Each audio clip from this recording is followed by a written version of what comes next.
Nuevamente, buenas tardes. No quería dejar pasar la oportunidad sin leerles esta crónica que a mí me parece magnífica. Es hecha por el escritor guatemalteco Luis Cardosa y Aragón. El libro se llama Guatemala, las líneas de su mano.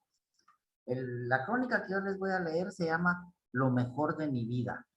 Si en algún momento se me quiebra la voz, por favor disculpen, pero me emociona mucho, ¿verdad? Lo mejor de mi vida. El 20 de octubre de 1944 estalló la revolución que estaba transformando a Guatemala. Y el 22 crucé la frontera. Un avión nos dejó en Tapachula, México. El piloto quería prevenirnos y no inquietarnos a la vez. Se hallaba preocupado y creo que al siguiente día leyó la prensa con el temor de encontrar en ella alguna trágica noticia relacionada con nosotros. Al despedirnos, la sencillez de su hombría encontró, mexicanamente, las palabras justas. Nos dijo con la llaneza y con calor, procuren que no se los lleve la tiznada. Pasamos, de, pasamos a Tuxtla Chico, muy cerca de la propia línea divisoria, al sellar nuestros documentos de viaje. En pocos segundos, en la capital de México, decidí el cambio radical. Un equipaje muy ligero e improvisado, corté mi vida de lustros. Hacía pocos meses que con varios amigos recién conocidos y recién llegados a México como exilados, habíamos hecho algunas gestiones a la espera de sucesos en Guatemala. Con ellos y con un fusil en la mano, volví a mi tierra. Las noticias sobre la situación eran confusas. El destacamento de la frontera no puso ningún obstáculo para que entráramos. Íbamos dispuestos a todo. Alquilamos un automóvil, nos repartimos dentro convenientemente, temorosos de alguna celada, y nos echamos a rodar hacia Malacatán. En los caminos nos paraban grupos armados y metían sus escopetas por las ventanas para encañonarnos.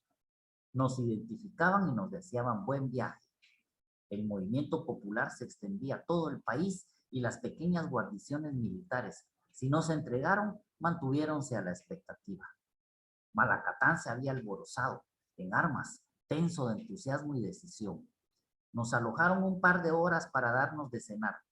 Luego continuamos la marcha hacia San Marcos y Quetzaltenango. La guarnición de Malacatán permanecía indecisa y el pueblo estaba a punto de atacarla. Su jefe, un joven oficial, se había acuartelado con sus hombres, buen armamento y abundantes municiones.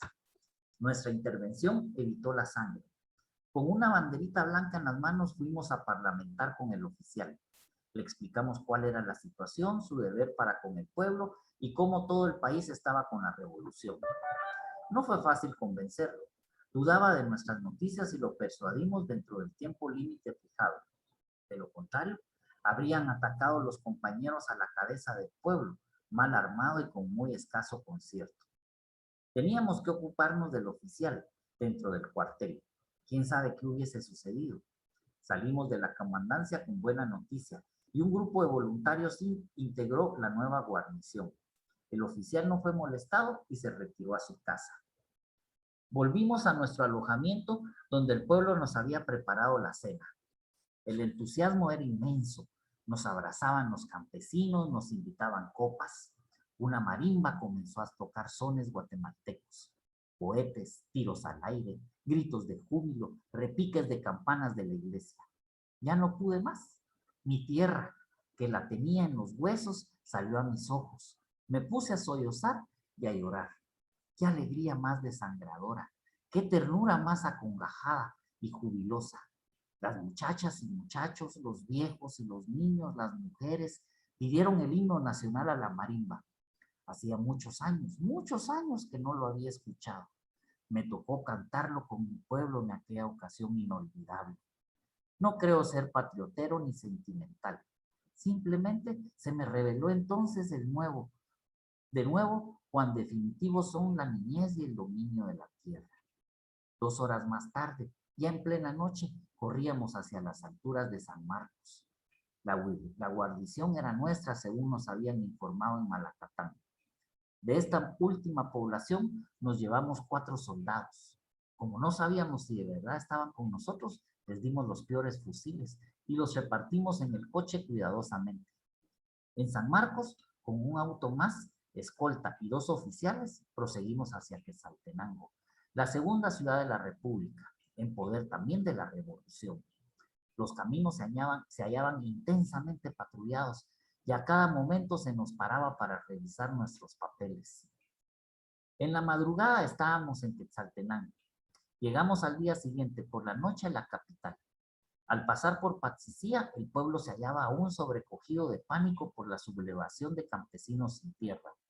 Algún partidario de los vencidos asusó el levantamiento con un señuelo de la tierra. Se habló de un movimiento indígena contra los ladinos. Este motín sangriento fue reprimido brutalmente. La Cruz Roja de Antigua y de Guatemala, soldados y civiles armados de estas ciudades y de Chimaltenango patrullaban el pueblo. Rodábamos por el camino polvoriento, haciendo bromas para distraer nuestras preocupaciones. Yo iba fascinado y silencioso, mi cabeza y mi corazón activísimos. Sentí el impulso popular y redescubría campos y pueblos que de niño habían recorrido muchas veces a caballo. En una vuelta del camino salta a lo lejos el volcán de agua. No lo había visto en un cuarto de siglo y él tenía mi niñez, mis padres jóvenes, la antigua. Arrugué el volcán con los ojos mientras apretaba el 30-30 en mis manos y no sabía lo que decían mis compañeros. Como si hubiera encontrado un tierno hijo perdido para siempre. El coche corría descubriéndome paisajes para mí únicos en el mundo y sus recuerdos para mí únicos en el mundo.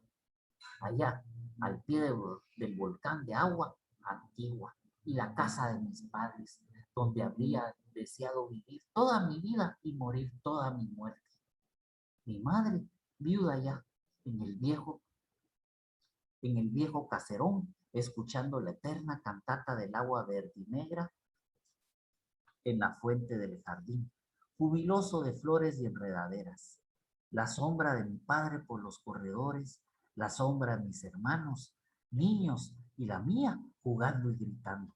Oí el repique de las llaves de mi madre prendidas a la cintura y veía sus manos trabajar la tierra de begonias y rosales. Llegaría a ella, al seno materno, a mi madre y a mi pueblo al día siguiente.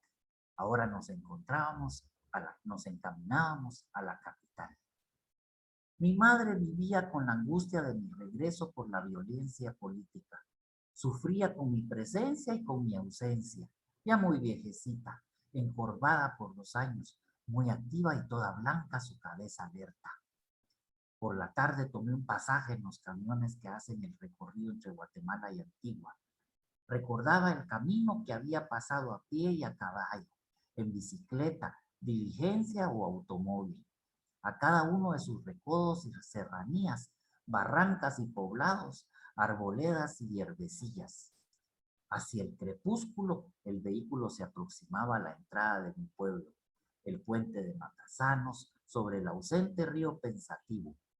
Aparecieron las primeras casas de vivos colores de cal, los techos de teja manchados de hongos y la calle empedrada, la fuente de la Concepción, el convento y la iglesia en ruinas. Al otro lado de la calle, con la puerta entreabierta que me dejó ver el jardín, la casa de mis abuelos, en donde niño hice correrías y jugué al circo acompañado de amigos inolvidables, mientras mis preciosas primas sonreían a nuestras proezas infantiles. Cuando bajé en la esquina más próxima a la casa, reconocí las piedras gastadas por mis zapatos, el silencio, las manchas de los muros de catedral, los caños de agua, las ventanas. Recordé con total precisión el dibujo del cemento de las aceras de mi casa y frente a la puerta que no había pasado en tantos años, recordé el llavín corto y redondo y cómo darle vuelta para abrir. La manita del tocador, el buzón, la madera, la cuerda para abrir la puerta sin tocar. Al fondo de la calle, el triángulo perfecto del volcán de agua, enorme, sereno y azul como siempre, sin una cana, una nube engalanando la cima dorada por el sol de la tarde. tiré la cuerda, empujé la puerta y entré con el corazón en la boca. El perrito muy viejo anunció mi llegada y se aproximó cansado y enérgico a detenerme. Silencioso apareció mi hermano Rafael. Nos abrazamos y nada nos dijimos. Yo, al dar 2 pasos en el umbral de mi casa, estaba agobiado por las lágrimas. Era demasiado. Por el corredor apareció mi madre, pausadamente, agachada, casi ciega. Ya sabía que no podía hacer sino yo. Sollozaba de alegría, de preocupación, de qué sabe cuántas cosas, como yo sollozaba también. Es el abrazo más dulce de mi vida y por esos instantes valía la pena morir, valía la pena vivir. Se sintió sofocada y nada teníamos que decirnos. Abrazada la llevé unos pasos más para sentarnos junto a la centenaria banca conventual del corredor, frente al jardín que cuidaban sus manos. Yo fui niño de nuevo, junto a mi madre, en la vieja casa de mi niñez. Me tendí alargado en la banca y puse mi cabeza sobre sus rodillas. Ella me acercó a su regazo y no sé cuánto tiempo estuvimos así, mudos, con los ojos inmóviles sobre las enredaderas y los geranios, su mano apoyada en mi cabeza acariciándome muy lentamente alguna vez. Siento aún su mano como aquel entonces, en la caricia más intensa y tranquila de ternura infinita. Si no hubiese vivido esos instantes indecibles de Antigua en la casa de mis padres, habría perdido lo mejor de mi vida. Luis Cardosa y Aragón. Guatemala, las líneas de su mano. Espero que la hayan disfrutado como la disfruto yo. Adiós.